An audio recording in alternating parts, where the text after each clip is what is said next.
Use Your Illusion 2 is the fourth studio album by the American hard rock band Guns N' Roses.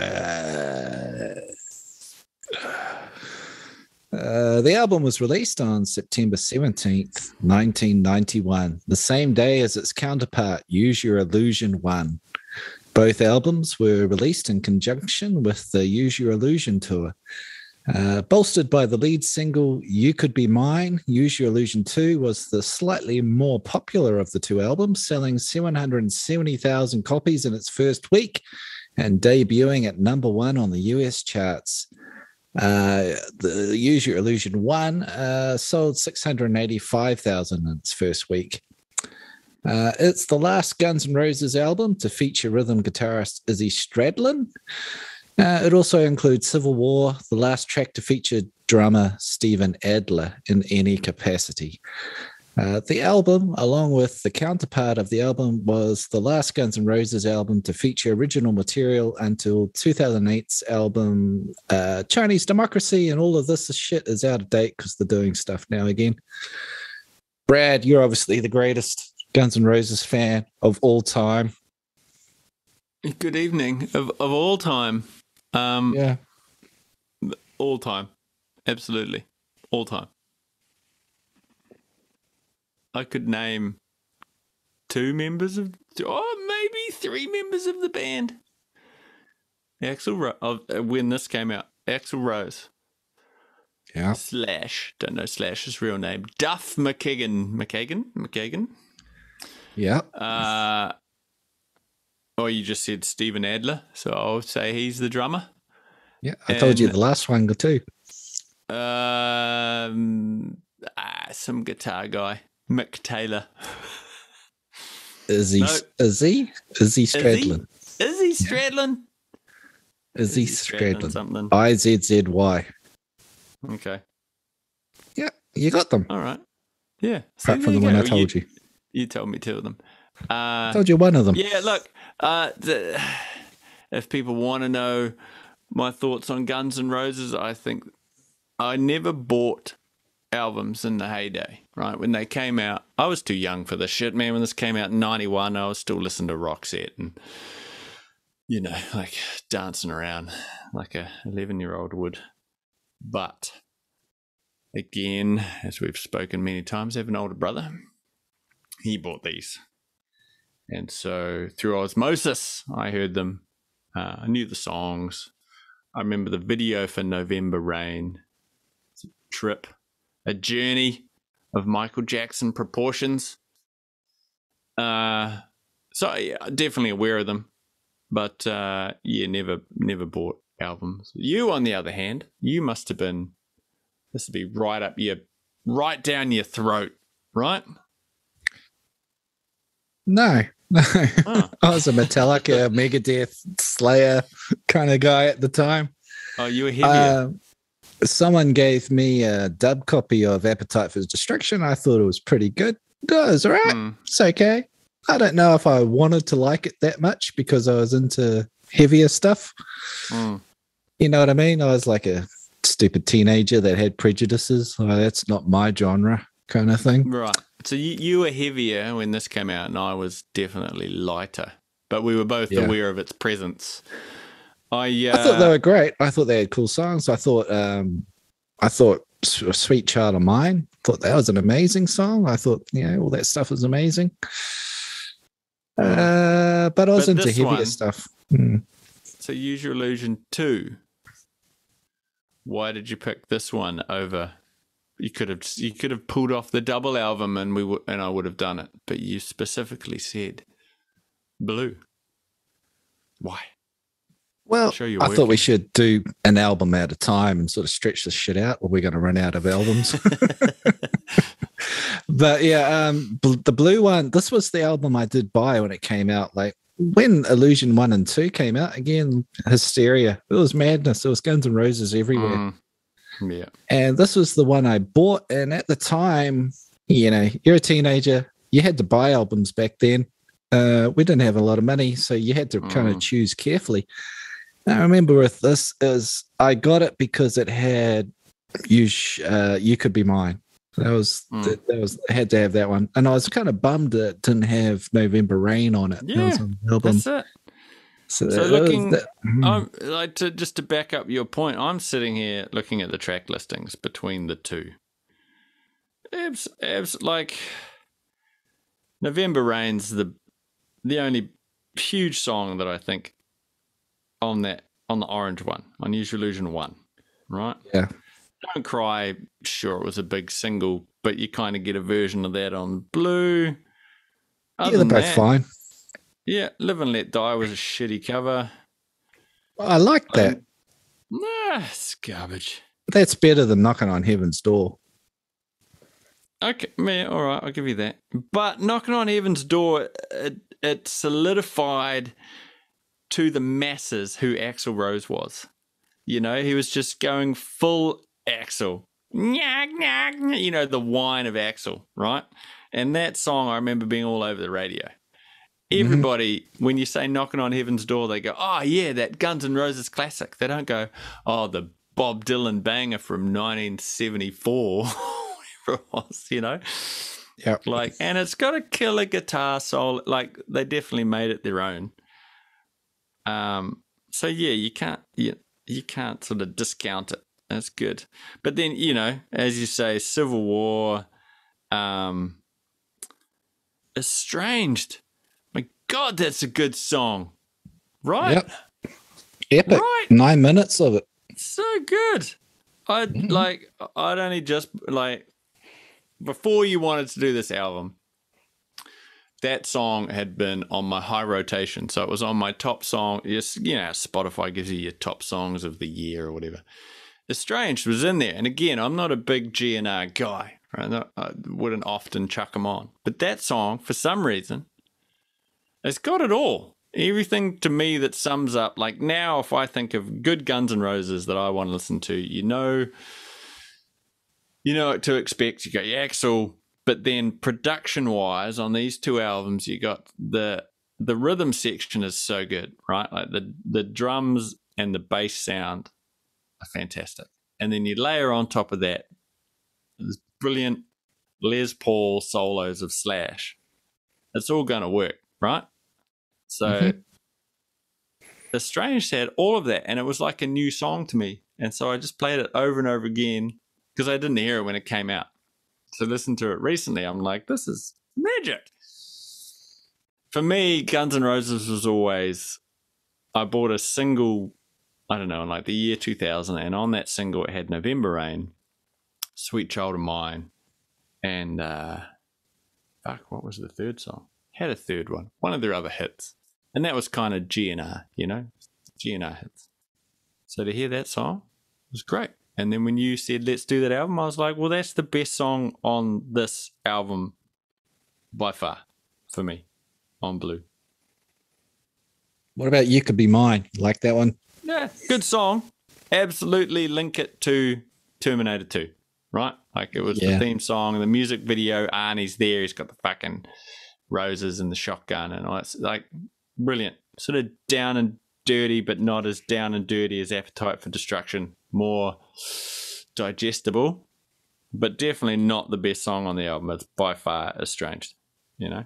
And even if we brought over the song from the Orange Use Your Illusion 1, we brought November Rain over, I think Estranged is still the better song. Big call, but that's what I think. It was tough to choose, but the Blue album was the one I went with, yeah. But I have to say, I didn't finish my story. I was rudely interrupted. Sorry. Carry on. I listened to it for a while, and then I took it back to the secondhand shop, and I traded it with another album and got a Megadeth album, I think, from memory. I got rid of it because I couldn't get over all the jangly honky-tonk piano all over this album. Like, it really annoyed me. What do you think of the jangly honky-tonk piano? Were you into it? No, I didn't like it. I want rhythm section, bass drums, epic guitar solos, crunchy power chords, wailing singing. That's what I want. So, do you know the story of the jangly piano? No, but I'm sure you're going to fill me in. Yeah, so apparently what happened is Axl Rose was just wanted to be a rock star all his life, right? But never really believed it was going to happen. And he was on a bad path. He was doing drugs and alcohol and things, right? And Appetite for Destruction was a huge hit.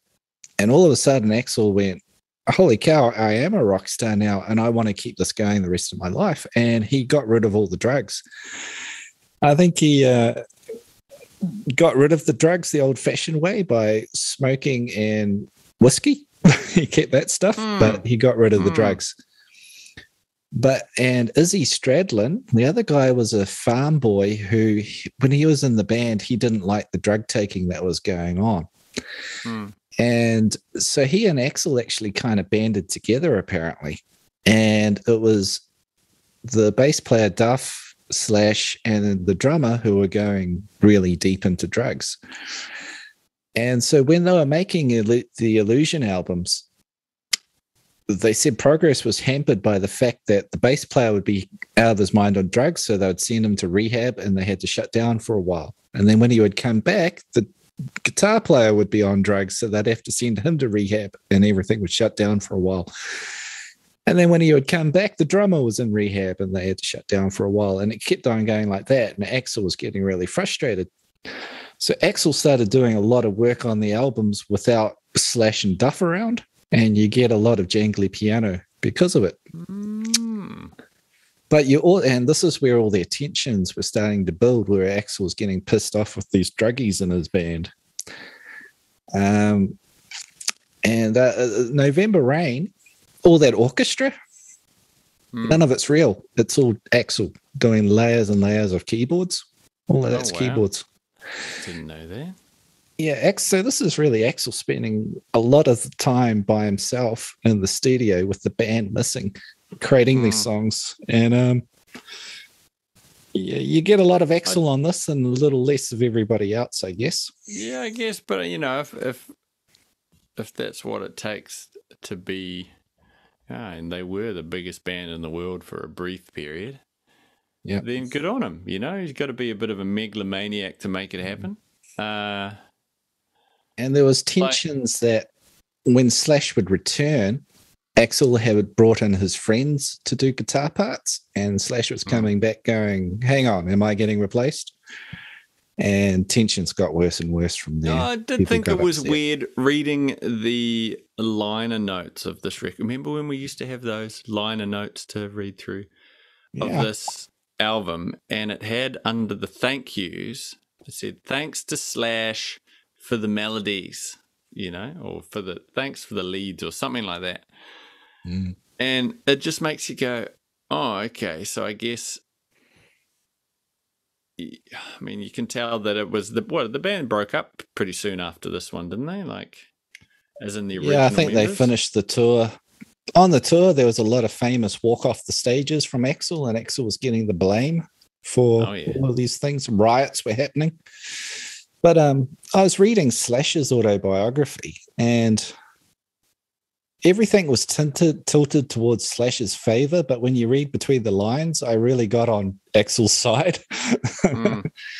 And plus, I've read things that Axl said about this period, and Slash and the others were so fucked up on drugs they could barely perform, and so Axl would refuse to go on stage until they had sobered up. And that would delay the concerts. And then, you know, when Slash was finally able to get on stage and play, they were a couple hours late. And then, I don't know, technical difficulties had happened and Axl would get fed up and walk off. And Axl kind of got the blame for everything. But I started really seeing his side of things. He was in a band with junkies who weren't taking it seriously. And Axl was the one kind of getting the blame. That's how I kind of see it. People will disagree, but yeah, it's your podcast. You can say what you want. You know, you have. I mean, obviously, I'm coloured by the fact that I've been a long-term fan and friend of Axl. I mean, golf on Tuesday, Axl. Golf on Tuesday. I'm sure he's a fantastic golf. So take me with a grain of salt. But yeah, what? No, they did the was the spaghetti incident after this? Yeah. Yeah. But the Right. whole cover album. So I think I kind of wonder with this one, when they did a double album, are they trying to and release them as two singles albums? I'm wondering if they're trying to fill up the record deal to get out of it, and then the cover album Spaghetti Incident, fulfill our contract and get the shit over with. Yeah. Yeah, fair call.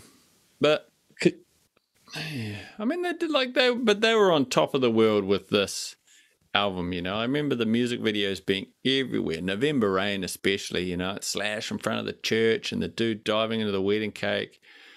But then Don't Cry had a big single as well, right? A big video as well, right?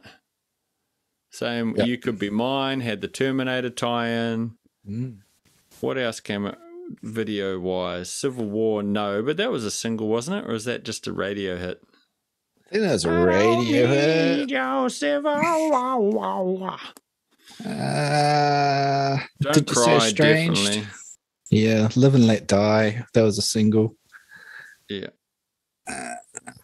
But yeah, I mean, they were everywhere, so it was theirs to lose, you know. I mean, if they were already a band that was breaking up when they recorded it, I guess they did well to hide that fact during the touring cycle to a point, you know. So they got their singles out, it sold, it made money, right? They made bank, and then they're out. They had 5 mega singles for these 2 albums coming out at the same time, and everybody was just trying to get the cash together to buy them. Like, they were the biggest thing out at the time. Yeah, everyone totally loved them. Yeah, Axel was a thing of controversy, the way he dressed and the way he sang, and people were, you know. Oh, fucking! I mean, where do you get off, or where do you discover that you can sing like Axl Rose? You know, where do you know, because he's got his low voice as well that he uses. At what point in his career did he go, yeah? You know, like where do you get that from? Yeah, this is going to work. If I sing through my fucking nose, we're going to take over the world. You know? He's got a huge range. Extremely high to extremely low. Great singer, but he's one of those voices that it's not going to be perfect every night on stage, you know. Oh, but that's every fucking big singer, though. You know, the albums you nail it. On concert, people are just there to see you. But this, like, Don't Cry. It's Don't Cry, where at the end he just takes it to the limit, to the point of taking the piss, where he's on that one note forever, going yeah, like epic.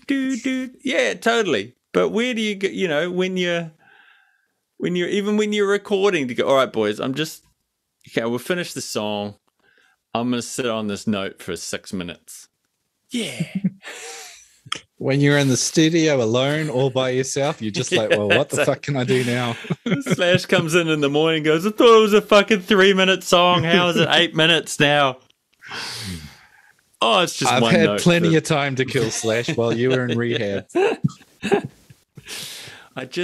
I felt my lungs full of air, and I thought I need to expel this in a single note. On and on and on. Oh, well, did you do a beautiful note? Nah, I just shoved it out my nose as hard as I could, added a bit of reverb.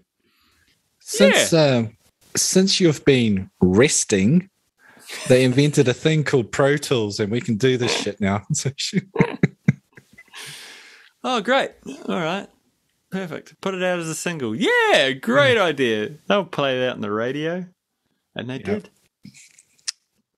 But huge hit album. It's a pity they didn't get along, but they got it back together again. They're making music again. Can't wait for the next album. Honestly, don't care about current Guns N' Roses. You tried to sell me on, what was their comeback one? And it was just Axl. And it was all like there were Chinese. Yeah, that's it.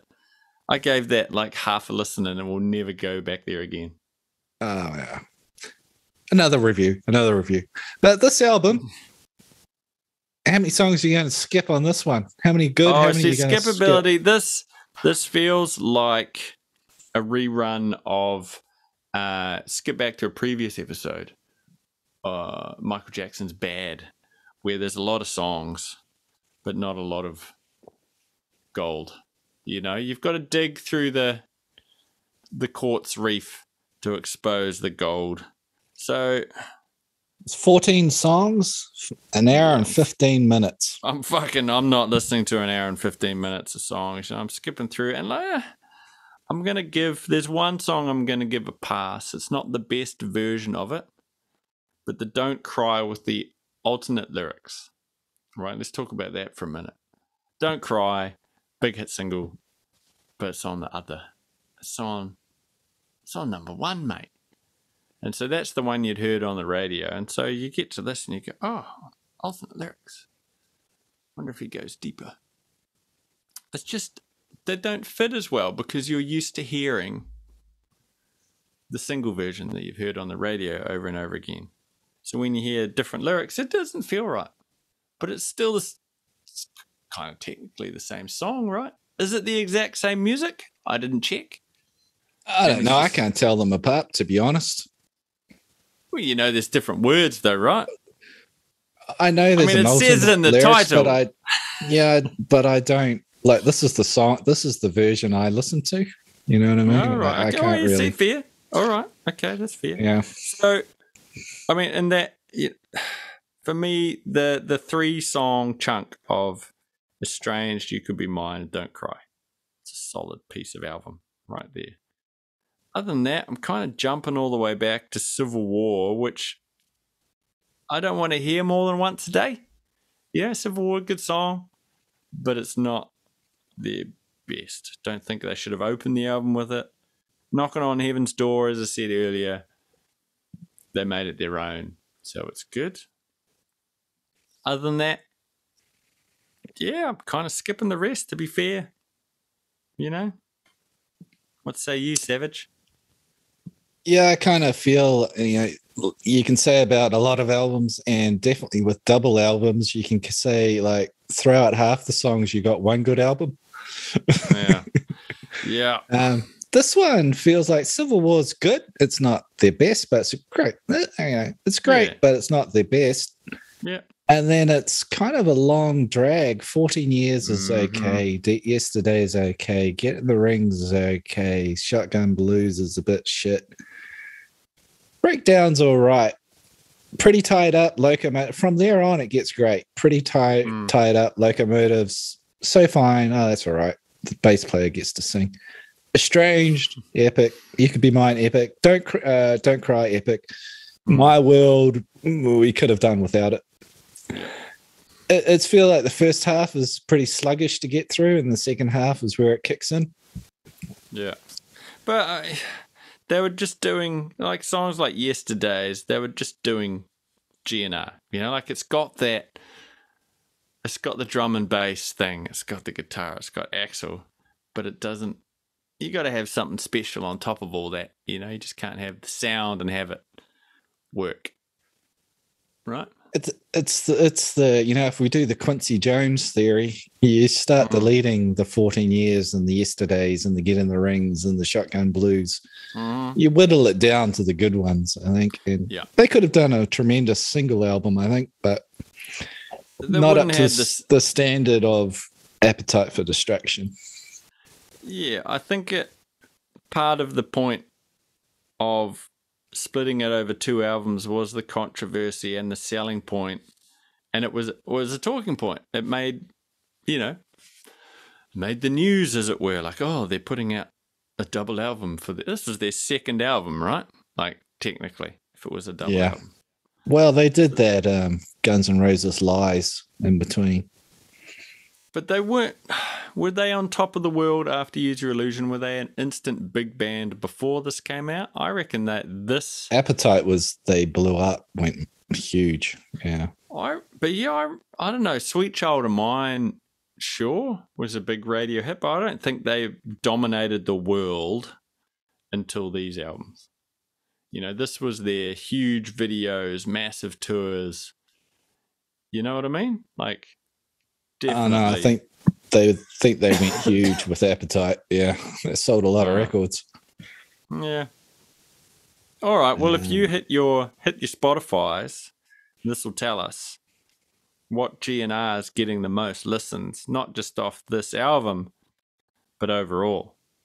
What do you pick as the biggest song on this album? On this album, it's got to Yeah. be. Oh, fucking! I was about to say, it's got to be November Rain, but that's off the other one. You know what? For all I don't like it, it's gonna be. I think it's gonna be Heaven's Door. Really? Mm.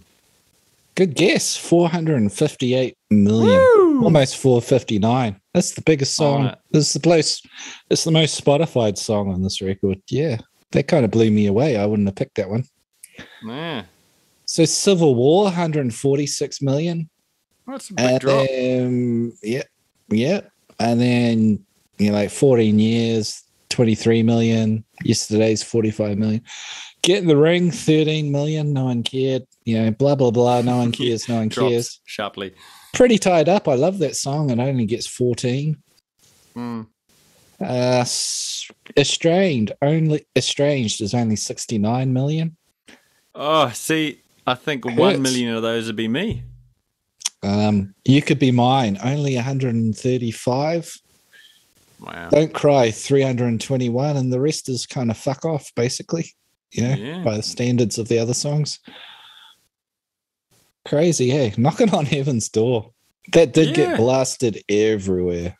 Obviously still is, if it's that high. Have you got, can you bring up like their overall, like as a band, what's their, it's got to be Sweet Child of Mine, right? Like, surely.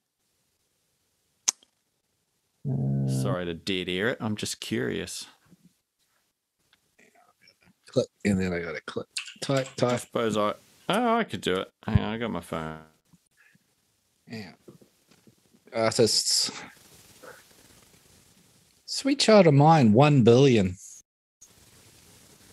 1.17 billion. November Rain, 630 million. Paradise City, 727.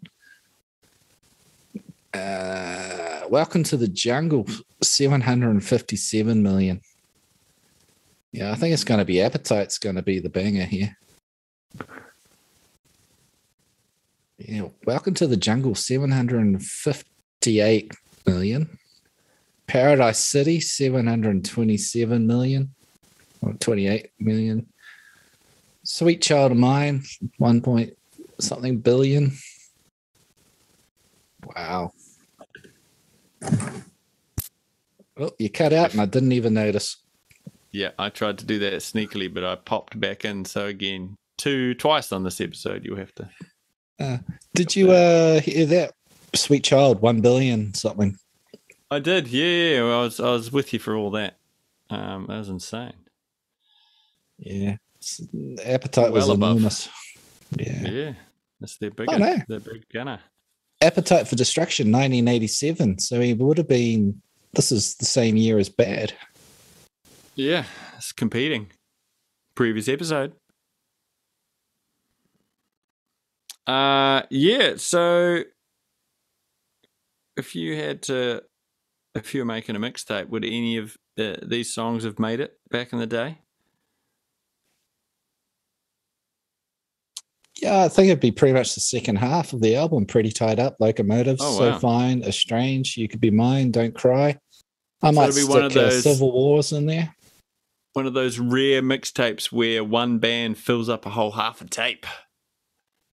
Yeah, it's kind of like side 2 is the good one. Side 1, you might as well just rewind back to the beginning of side 2 again. Yeah. Unless you're a super fan, yeah. Yeah, crazy, But definitely, usually some of the good songs are at the beginning. Yeah, that's it. It hasn't. I don't think the track listing. Well, they had to spread it out over 2 albums, So I think it was more like go for the gimmick, not, a good, as you say, a good single album, which they could have easily done, right? Like, hang on, let me fucking bring this shit up. Like, if we go Use Illusion 1, right? So I'm going to keep it real simple. We'll put Live and Let Die in there. Don't Cry. Back Off Bitch for a bit of controversy. November Rain. That's it, right? I got 4 songs. And then if I jump to the second one, I got 4. Then I got Civil War is 5. Throw in Yesterday's 6. Knocking on Heaven's Door 7. And then go 8, 9, 10. Estranged, You Could Be Mine, and Don't Cry with alternate lyrics. Right? So there's 10 tracks that are all bangers. Right? There's boom. There's a solid single album. Why spread it over 2 when the rest is essentially filler? I think they're getting out of a record deal, Brad.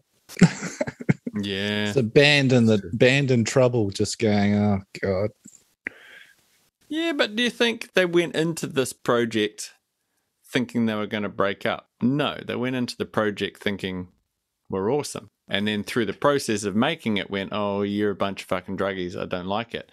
And yet they still went on probably a 2-year touring cycle before they stopped playing together.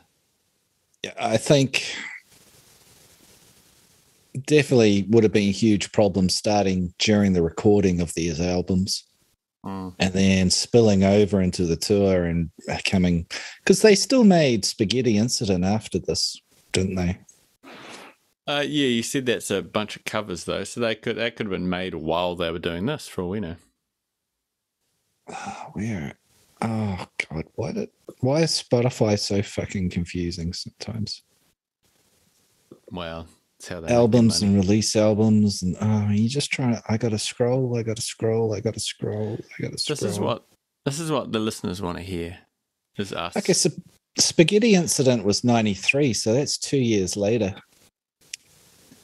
Oh, all right. Maybe they did go back in for it. And that was when Slash got really pissed off about being replaced on a couple of songs. Because they did that song for what was Interview with the Vampire, and that was someone else playing guitar on there. Oh. Or Slash had to duplicate what somebody else had already done or something like that. All right. On Sympathy for the Devil. Yeah, so they struggled on for a couple more years. So that would have been at the end of the tour. I think that was just end it. Let's end it. Yeah. Would you go and see current Guns N' Roses live? Like Fat Axl? Yeah, I saw them already. I saw Fat Axl singing for AC/DC, and then I saw him reunited with Slash and Duff, and they had some other guitar player, and how was that? The drummer was the Chinese Democracy drummer. It was awesome. I was really into it. Loved it. It was great. And I saw Axl on the Chinese Democracy. Yeah, he's it's good enough. Yeah. No, he was fine. Right. I was talking to your brother. He was like, I don't like it at all. He thought Axl was terrible. Well, I didn't notice anything. So I don't know. Yeah, but so I mean, have you heard all the controversy currently as of the 21st of the 5th, 22 of John Bon Jovi struggling at concerts? You've been reading that stuff? Yeah, I actually went on YouTube and watched a concert. Well, I skipped the middle half because it's all the new stuff. I have no idea what it is. Yeah. Nobody wants that. I watched that. He's struggling. He's not doing what he used to do. But then he's playing a stadium and everyone looks like they're totally into it and yelling along to every song. Like, yeah, that's it. He's getting people that they're there to see him, you know? Yeah. The people that are there are loving the experience. It's like going to see the Beatles. You couldn't hear them, but you're there in their presence. And I think, he's doing the shows because he's part of the machine. He is the machine, and he, all these people are dependent on him for income. So I guess, he's got contracts to fill. His voice is fucked, or he's got the flu. He's still got to go and sing. Of course, he's going to have, like you said, he's going to have bad nights. You're not always going to be able to hit the notes on Living on a Prayer. He's fucking, what is he, 60 something now? The thing is, they all get older and they all have their voices deepen, and they have to tune the songs down to fix that. Like Billy Joel's tuned everything down half a step or a whole step. They all do it. But yeah, people are enjoying the experience. I think they're kind of overreacting. Like he might be pretty rough, but then people don't really care. Yeah, man, like back in the day when this came out, right? Axel in '91, you could go, he could sing a gig and suck hard. Nobody was there with a video camera. There was no evidence of your shitty concert. Now, everybody in the audience has got their video camera iPhone on. And as soon as you sing a bad note, it's on the net and they're like, oh, you can't sing. You shouldn't go. It's a different experience, like it should be good and bad at a live concert. It doesn't all have to be amazing. Yeah, it's good enough at live. And, this is concert 200 of 400. Yeah, that's it. They're having a rough time here, kids. And it's also, there's a lot of bands playing to backing tracks. That's kind of the controversy as well. But it's like, singers will have a backing track to the chorus where all the high notes are, and they kind of mime to that, but then they'll do the verses. I saw Vince Neil doing this the other night. They're getting through it. Yeah, well, look, these guys were kids when they started, and they're writing these songs with massive lungs and all the energy in the world, and now they're beyond it. But you still got bills to pay. You've got a lifestyle you're accustomed to. Flog the horse until it dies. Yeah. Well, the other thing is that in the studio, they do push their vocals beyond what they can normally maintain, even when they're young, Yeah, true. And now it's 40 years later, Yeah, I mean, in the studio, you get to take the time to hit it right, have the energy, be in the mindset, and, be there, be focused. When you're out on tour, you're singing that fucking song every night. And that's just the tour after the album, let alone fucking 40 years after the album's come out. You're still singing, Sweet Child of Mine. Jesus Christ. Yeah. I don't think people realize, like, I only ever played on small stages, but 2 minutes under those lights, you were sweating. You're done. You're fucking cooked, Yeah. Yes. And those guys are jumping around for 2 hours and still performing the vocals at 60. Like, fucking hats off. Yeah, that's it. I mean, look, admittedly, you sung any one song that many times, you could do it in your sleep, right? For a certain period. When you're at your peak, let's say you got 10 years, you could hit every note, not even have to worry about it, right? It's just muscle memory. But then those muscles fail. You age, you get sick, you know. He could have had the COVID too, and his voice is a bit. Yeah. And he's got to just get it back. He'll get it back next time, maybe, or maybe not. Yeah, maybe you won't. I don't think they should. These are legends. Leave them alone, you fucking animals. Yeah. That's yeah. Leave them alone, you fucking animals. That's a good finishing line. So what do you rate this one anyway? Oh yeah. Yes. Oh, it's a tough one. I'll give it.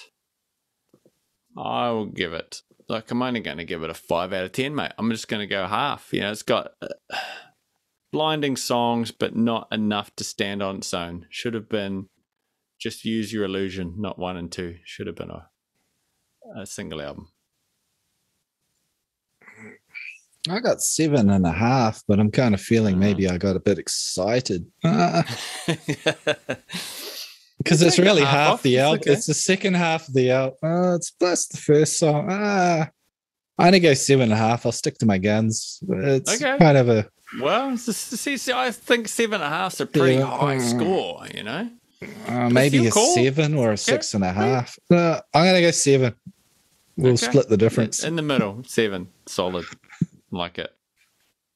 Yeah, revisiting classic albums is hard. That's why I enjoy this podcast. You get albums that in your mind are amazing, and then you go back and listen to it and you realize, actually, it was only a few songs. Yeah, we got to kind of remind people that we are trying to judge the album as an album, not the song by song. There's a lot of trash you got to get through. There's a lot of the average shit. But if you're saying that, then you've rated it too high, right? If you're rating it as an album, it's not that great. It's more near down 5, which is what I've given it. Yeah, seven. So we got 14 songs. I've got 1, Yeah, how many barn burners 2, you got in there? 3, 4, 5, 6, 7. Shit. So I'm Yeah, kind of 7. half and half on this one, aren't I? Yeah, that's it. And you're still giving it 7.5. I think I Fucking need to hell. give it a 5, don't I? Yeah, I gotta change. Well, you my don't mind have go to. No, 5 you on give this. it. I mean, look, you give Well, it. I pride myself as the logical one, Oh. so I'm going 5. Yeah, I have to stick Oh, to it. yeah. No, I brought you down. Hear that, folks? I've brought Dan down to my level. Yeah, I think if I'm gonna do it to Tool, I have to do it to Guns N' Roses. No, that's it. 5 and 5, feeling good. Yeah, half of it, and then the other half, I don't know. Yeah, that's it. Yeah. All right, snuck it on the head. I think we've done an amazing job as usual.